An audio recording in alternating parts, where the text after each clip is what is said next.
Hello, I'm Jennifer Årnstay, Professor of Material and Analogical Eco-Cognition, and this is Improvising Consciousness. In this 6-part lecture series, I talk about the evolution of the human mind with specific focus on 4 great moments in the configuration of the mind: the walk-through mind, the bicameral mind, the eye-struck mind, and the dislocated mind. Let's quickly remind ourselves of some general principles about the brain. It evolved in slow time over millions of years. It has billions of neurons which can be connected in trillions of different ways, making it extremely plastic and reconfigurable. And over history, the mind has been configured in radically different ways. The further away in evolutionary time a mind configuration is, the harder it is to really get to grips with. So typically we confine these lectures to the current mind configuration of a particular area and the 2 most proximate. For you, that's the bicameral mind, dating roughly from 12 to 3,000 years before the Common Era, and the dislocated mind, which becomes the dominant mind configuration between 2 and 3,000 years of the Common Era. It's also important for peoples of your area to understand the walk-through mind, a fundamental mind configuration for humans, in order for you to understand the one that's to come. I'll talk about that in the first video. On a side note, I want to mention this word area. It's a portmanteau word I use meaning era time and area space. Now, let's go into the mind.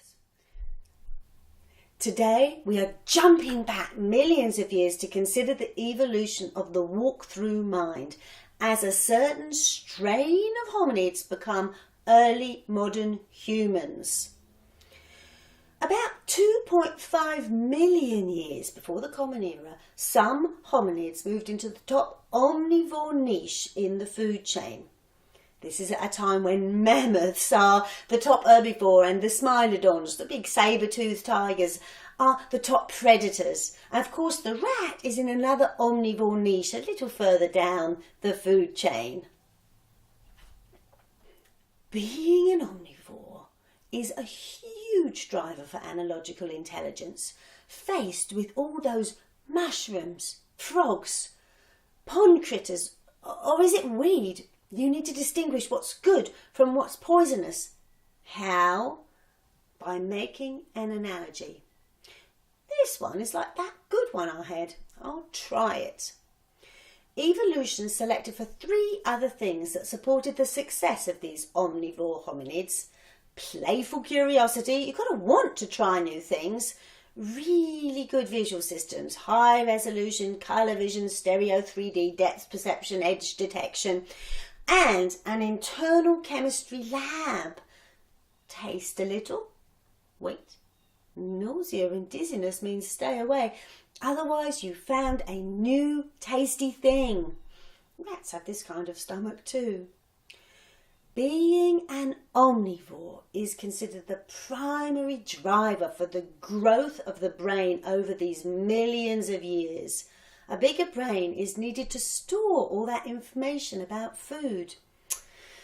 Contrary-wise, the koala bear, who moved from a more omnivorous diet to exclusively eating eucalyptus leaves, has a big head with a tiny shrunken brain in it. But most importantly, being an omnivore really kicked our capacity for analogical thinking up several notches. And as you know, analogical thinking is the basis for all animal intelligence. People took that ever more sophisticated capacity for analogical reasoning and applied it to all sorts of different domains in the world. For example, are certain features of the landscape like other features, and can this knowledge be useful? Yes. For fish lurk under overhanging riverbanks like this one.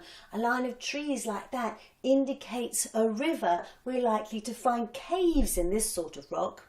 We can spread over the world and use our analogical Earth toolkit to find food, water, shelter, anywhere. Over hundreds of thousands of years, we also watch the sky. Red sky at night, it will be a fine day tomorrow. The sun, the moon, the stars, they all move in predictable ways, so it's possible to match and map similarities in time as well as space. Big rains come every 12 moons. After the rains is the time of watercress. After the watercress flowers, the frogs are fat in the ponds. These domains of earth space and sky time come together to give ever more sophisticated information. We can be in the right place at the right time, by a waterfall when the salmon leap. We can use the stars to plot direction, to wayfind and map new territories. Analogical thinking also combines with playful curiosity in the domain of materials. While grandma braids her daughter's hair, the mum braids reeds. Aha! Braided reeds can hold things. We make bags, then more importantly, baby slings.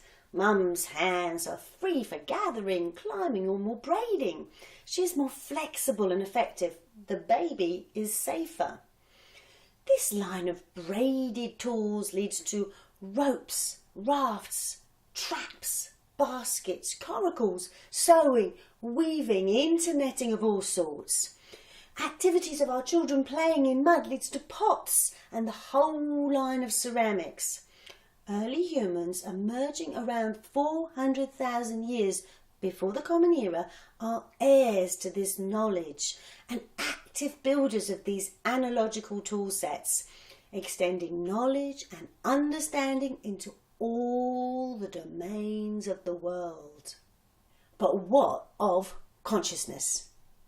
These humans have no individual consciousness as you know it. Instead, the locus of knowledge making and sharing, decision making and acting is in a group process called the walkthrough.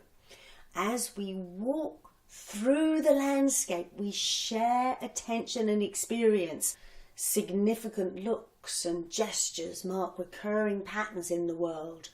Walkthroughs exist in all the world domains I have discussed, and crucially, they are silent.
The term walk through consciousness sums up this arena of shared cognitive processes. Over deep time, a huge body of knowledge is built up by early human groups. Memory is not in the individual's head, but inscribed in daily practice, walkthroughs, grounded in landscape, object, and shared routines. It is said, the better you understand the world's patterns, the better you can predict and exploit them, and therefore the better you survive. The walk-through mind is a powerful example of this evolutionary strategy. Collective consciousness embedded in the world, collective decision-making and acting. As hominids, humans, spread all over the globe, the success of the walk-through mind is evident. However, our dear ancestors are headed for catastrophe. Their own success plus climate change holds the seeds of their destruction. Sound familiar? It is the end of the last ice age. There is a steady loss of watery, fertile habitats that support so much life. There is a corresponding increase of arid deserts. The megafauna, the mammoths, the smilodons are hunted to extinction by the carnivorous hominid lines like the Neanderthals, who soon join their victims in extinction. Huge climate swings as quick as from one generation to the next decimate plants and animals. Human bands increasingly clash with each other as they expand their territories in search of any food at all. By 12,000 years before the Common Era, humans are hanging on by the skin of their teeth. In order to survive, they must adapt. I am Professor Jennifer Årnstay, and this has been Improvising Consciousness. On our website, you will also find a selection of cognitive exercises developed by my crack team to give you sensory and phenomenological experiences of the mind configurations discussed in the lectures. Working through the exercises will give you a more complete understanding of this material. In the second video of the series, I discussed the reconfigurability of the mind, which enables humans to survive the great catastrophe of 12,000 BCE. See you then and there.